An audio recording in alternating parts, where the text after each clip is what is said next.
नमस्कार मंडळी. तर आज आहे रथसप्तमी आणि आज ना शेवटचा ना हळदी कुंकवाचा कार्यक्रम होता आणि इथे ना आम्हाला मॅडमनी बोलवलं होतं या म्हणून हळदी कुंकवाला. आणि आम्ही तिथे गेलो आणि छान असं ना त्यांनी डेकोरेट वगैरे केलं होतं आणि इथे ना वाणाचं ताटही त्यांनी छान असं ना डेकोरेशन करून ठेवलं होतं. आणि आम्ही नंतर ना सर्व महिला एकत्रित जमलो आणि खूप छान वाटलं.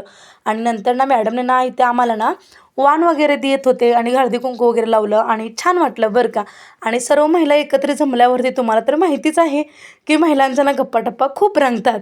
आणि तर तेचही इथं आमचंही तेच चाललं होतं. आणि खूप छान इथं ना हळदी-कुंकवाचा कार्यक्रम पार पडला आणि नंतर ना इथे तुम्ही पाहू शकता खूप छान इथं ना डेकोरेट त्याने केलं होतं हळदी-कुंकवासाठी.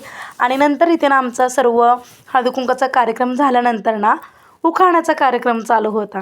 पण उखाणा सर्वजण उखाणे घेतले.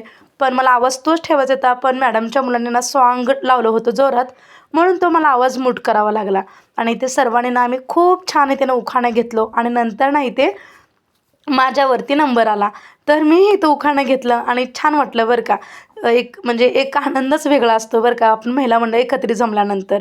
खूप छान वाटलं आणि इथे ना सर्व बघा आजी वगैरे त्यांनीही उखाणा घेत होते आणि खूप छान वाटलं. व्हिडिओ आवडल्यास लाईक, शेअर, सबस्क्राईब